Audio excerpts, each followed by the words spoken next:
Veins తో బాధపడుతున్నారా? భారతదేశంలోనే బెస్ట్ ట్రీట్మెంట్ అందించే ఏకైక హాస్పిటల్ ఏవిస్. అంతర్జాతీయ మహిళా దినోత్సవ శుభాకాంక్షలు రమ్మ గారు.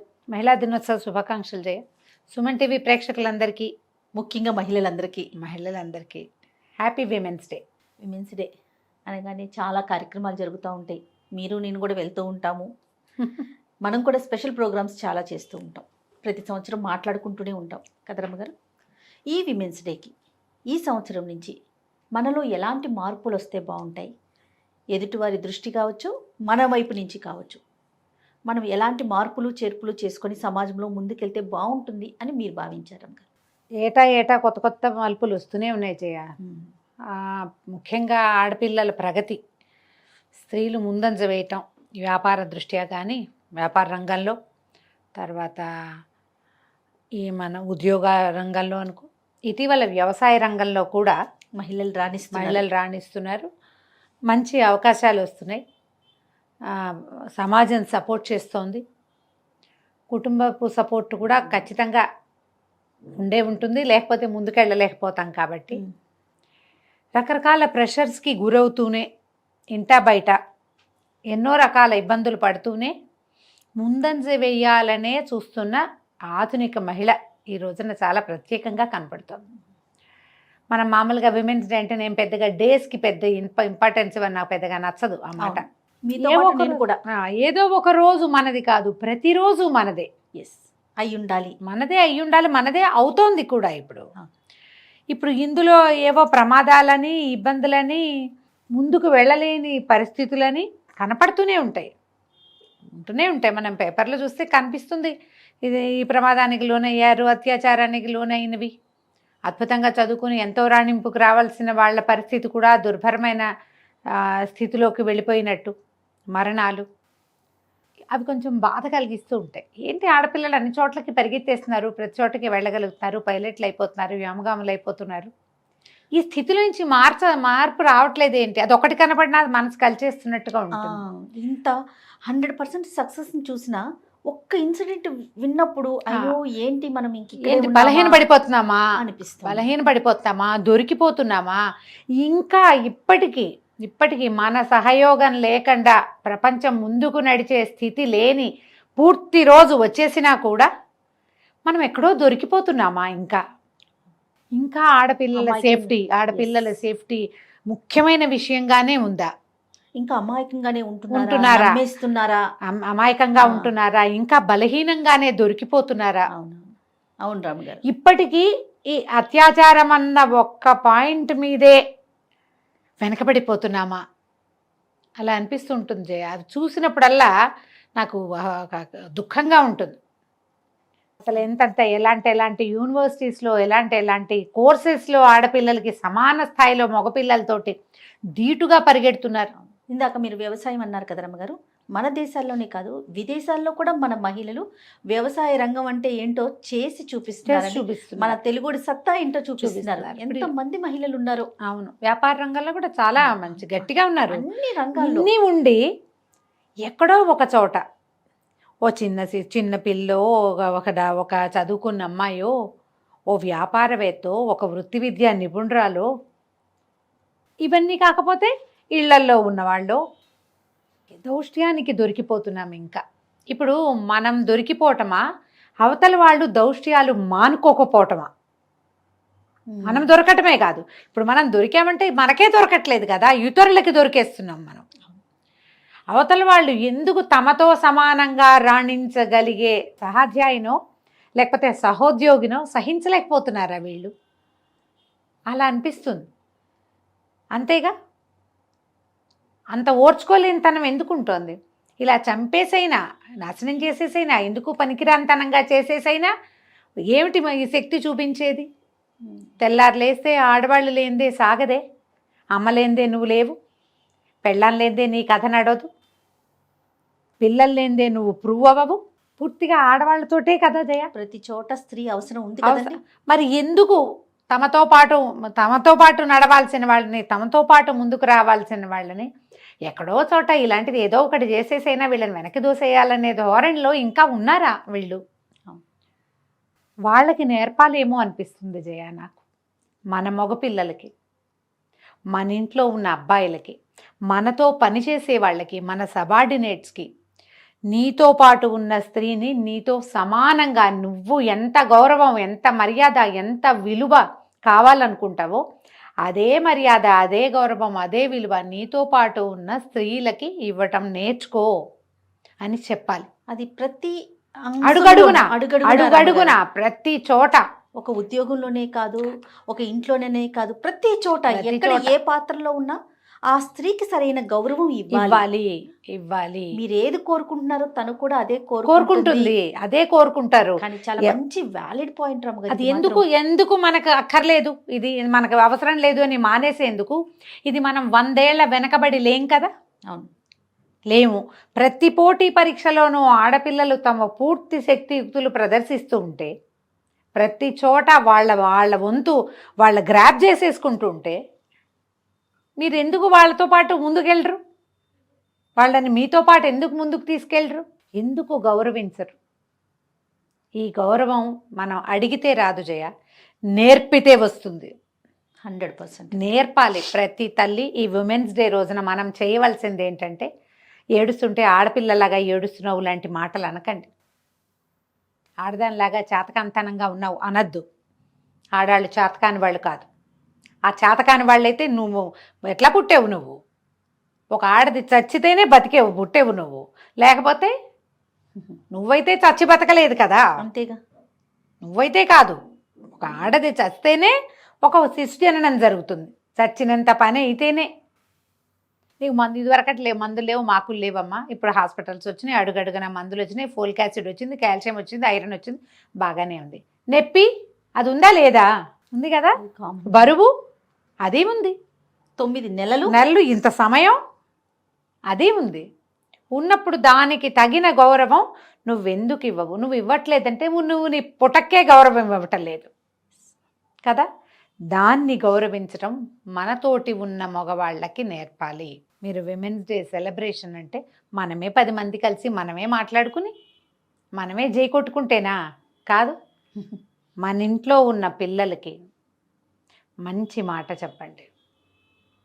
మీరు అత్తగారులు అయినప్పుడు, నాయనమ్మలు అమ్మమ్మలు అయినప్పుడు, ఒక పక్కింటి వాళ్ళ అమ్మాయి గురించి మాట్లాడేటప్పుడు మనలాంటి ఆడపుట్టుకని తేలిక చెయ్యొద్దు.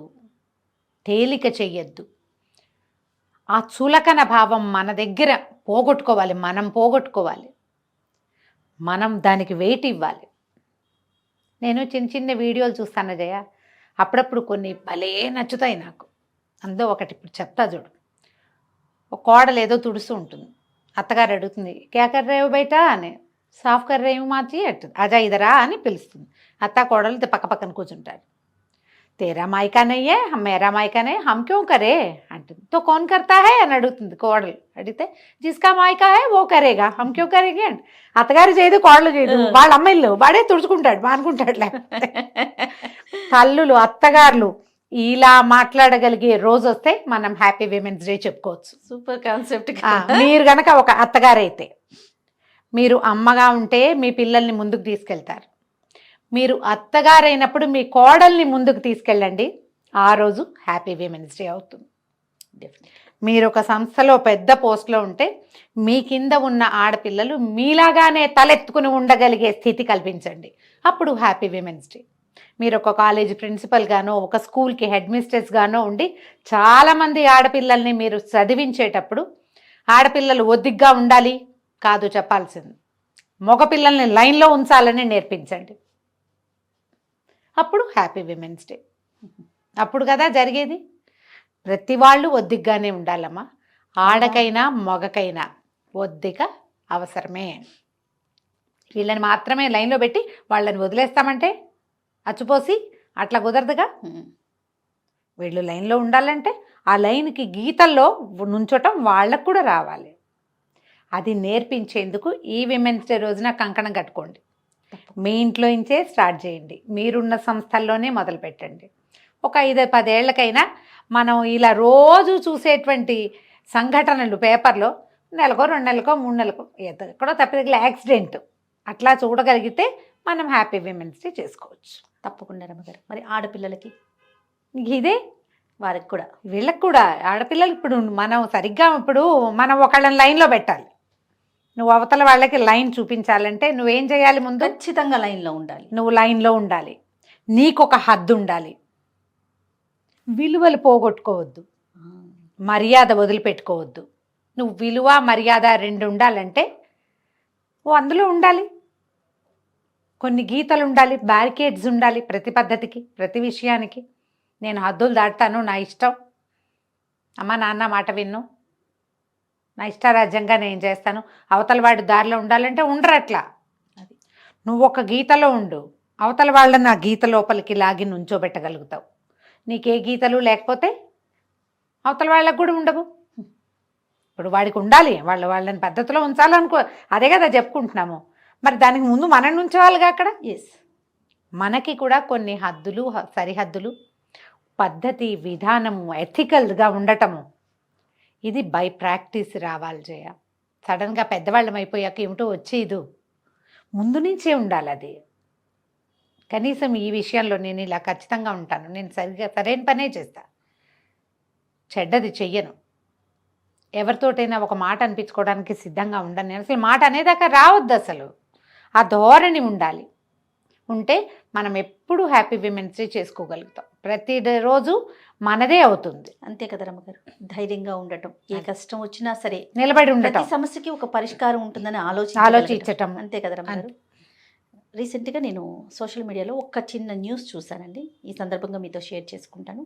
ఒక అమ్మాయి, ఆదిలాబాద్లో ఉన్న ఒక అమ్మాయి, తలసేమియా వ్యాధితో పుట్టినప్పటి నుంచి తనకు ఆ ఇష్యూ ఉంది. మరి మీరు చూసారో లేదో, ఓకే. ప్రతి 15 రోజులకి ఒకసారి తలసేమియా అంటే బ్లడ్ మళ్ళీ ఎక్కించుకుంటూ ఉండాలి కదా. పేరెంట్స్ అట్లాగే పెంచారు, పెద్దదయ్యింది. పక్కింటి అబ్బాయి ఇష్టపడ్డాడు ఈ అమ్మాయిని, పెళ్లి చేసుకుంటానని అడిగాడు. వీళ్ళ పేరెంట్స్ డాక్టర్ రిపోర్ట్స్ ఇచ్చి, బాబు ఇది మా అమ్మాయి పరిస్థితి, అయినా సరే నువ్వు చేసుకుంటానంటే మీ పెద్దవాళ్ళని ఒప్పించి తీసుకురా, అప్పుడు పెళ్లి చేస్తామన్నారు. వాళ్ళ పెద్దవాళ్ళని అడిగితే అబ్బాయి తరపున అసలు ససేమిరా అన్నారు. అయినా సరే ఈ అమ్మాయికి ఈ వ్యాధి ఉన్నా సరే నేను ఈ అమ్మాయిని ఎట్టి పరిస్థితుల్లో పెళ్లి చేసుకుంటానని చెప్పి అతను పెళ్లి చేసుకున్నాడు. నాకు తెలిసి, అంటే నేను స్టోరీ చదివిన దాన్ని బట్టి ఫైనాన్షియల్గా కాస్త బెటరేనేమో అనిపించింది. ప్రతి 15 రోజులకు ఒకసారి సేమ్ యాజ్ యూజువల్ తన చెకప్స్ కానీ బ్లడ్ ఎక్కించుకోవటం కానీ జరుగుతూ ఉంది. అయితే ఈ అమ్మాయికి తల్లి కావాలనిపించింది. డాక్టర్స్ ఏం చెప్పారు, నువ్వు తల్లి అయ్యావంటే కనుక పుట్టే బిడ్డకి ప్రమాదం, 15 రోజులకు ఒకసారి బ్లడ్ ఎక్కించుకోవటం అనేది చాలా రిస్క్తో కూడుకున్నది కదా. అయినా సరే ఎట్టి పరిస్థితుల్లో నేను తల్లినై చూపించాలంటే ఫస్ట్ కేసు అంటారు అమ్మగారు, తలసేమియా బాధితులు ప్రెగ్నెన్సీ రావటం. 3 months వరకు అసలు ఎవరికి చెప్పొద్దని చెప్పారంటే డాక్టర్స్. ఎక్కడ నువ్వు షేర్ చేయొద్దమ్మా అని ఇంట్లో వాళ్ళకి కూడా చెప్పకుండా ఉంచి, తర్వాత 3 months తర్వాత నేను ప్రెగ్నెంట్ అని చెప్పి హాస్పిటల్లోనే ఉండి ఒక బిడ్డకి తల్లి అయ్యింది రమ్మగారు. 36 సార్లు ఆ అమ్మాయి ప్రెగ్నెన్సీలో బ్లడ్ ఎక్కించుకుందట. 36 సార్లు. అంటే నేను ఇప్పుడు ఈ విషయం ఎందుకు చెప్తున్నానంటే విల్ పవర్ చూడండి. తను ఎట్టి పరిస్థితుల్లో నేను తల్లినై చూపించాలి, డాక్టర్ల సహకారం కూడా, అది చూడండి. ఆ విల్ పవర్తో, అంటే ఎలాంటి సమస్య ఉన్నా కూడా మనము నిజంగా జయించగలము అనుకుంటే దాన్ని ముందుకు తీసుకెళ్ళగలుగుతాము. అంటే మనకు ఉండాలి ఆ రకమైంది. డాక్టర్ గారు కింద ఒక చిన్న లైన్ ఇచ్చారనమాట, మా మందులు 40% పనిచేసినాయి, ఆ అమ్మాయి విల్ పవర్ 60% పనిచేసింది. అంటే మనోధైర్యానికి మించిన మందు లేదు. ఆడపిల్లలకి ఈ అమ్మాయి బెస్ట్ ఎగ్జాంపుల్. తను చనిపోతుంది, ఒకవేళ చనిపోయినా పర్వాలేదు కానీ నేను ఒక బిడ్డకి తల్లినవ్వాలి అనే ఆ కాన్సెప్ట్ ముందుకు తీసుకెళ్ళింది. చాలా హ్యాపీగా అనిపించింది ఆ స్టోరీ చదివినప్పుడు. అంటే మనం చిన్న చిన్న సమస్యలకి కృంగిపోవటం, మనం తను అంటే ఏదైనా చిన్న ప్రాబ్లమ్స్ రాగానే పరిగెత్తేసి ఎక్కడైనా దూకేసి తాగేసి బిడ్డలు కూడా ప్రధానికి చచ్చిపోవటమే అల్టిమేట్ గా. చనిపోతాను, నేను ఇంక బతకను, నేను వెళ్ళిపోతాను, నేను అయిపోతాను. ఊరికే చిన్న చిన్నవి పుట్టింటికి పంపలేదని, అడిగి అనుకున్నది వస్తువు కొనలేదని, అనుకున్నట్టుగా ఫంక్షన్ చేయలేదని, అలాంటి వాటికి కూడా వాటికే చచ్చిపోవాలా? అవును, వచ్చే ఏడాది చేసుకోకూడదా?